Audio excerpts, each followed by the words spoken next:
มาวันนี้พวกเราจะมารู้จักเกี่ยวกับคำสั่งการในการจัดการข้อความหรือการแทรกข้อความเข้าไปคำสั่งนี้จะมีหน้าที่ในการอย่างเช่นที่ว่าเราสร้างโปรแกรมขึ้นมาแล้วมียูสเซอร์หลายๆคนแล้วเราต้องการเติมข้อมูลหรือมีการอัปเดตในการที่ผ่านมาอย่างเช่นว่ายกตัวอย่างคำว่าติตัวนี้สบายดีข้อยซื้อเนาะในกรณีที่มีหลายยูสเซอร์เนาะเราสามารถเอิ้นข้อความนี้เพื่อเข้าไปแทนที่ในการสร้างโปรแกรมในการเขียน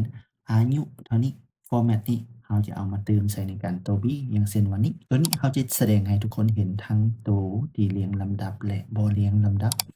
มันเป็นคือแนวใดเนาะอย่างเช่นว่าตัวอย่างนี้เราสิพิมพ์ใส่คำสั่งนี้เต็กสบายดีข้อยซื้อตุ๊ดๆๆอยู่ในนี้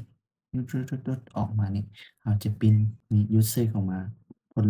ลัพธ์ออกมาสบายดีข้อยซื้อตัว B อายุ20ปีนี่เนาะข้อยซื้อ ตัว B อายุ20ปีตัวนี้เรียงตามลำดับ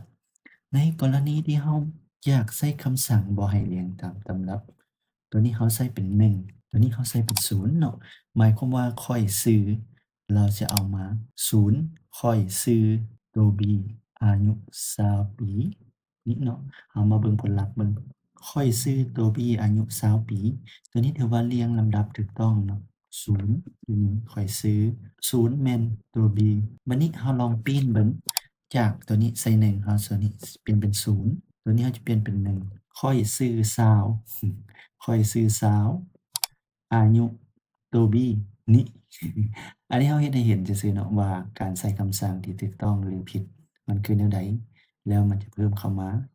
หรือเราบ่ใส่ตัวเลขเลยก็ได้เราจะใส่ก็ได้ อันนี้เอาใส่ลำดับอันนี้อาจจะเป็น0ตัวนี้แม่นที่1ตัวลำดับต่อไปที่2ที่3เรียงตามลำดับ0 1 2 3ถ้าเราบ่ใส่มันก็จะเรียงมานี้ตัวนี้แม่นจบสำหรับการนำใช้ในการแทรกข้อความเข้าไปในประโยคที่เราสามารถเรียนรู้ได้และเอาไปนำใช้ได้ลาก่อนแล้วพบกันใหม่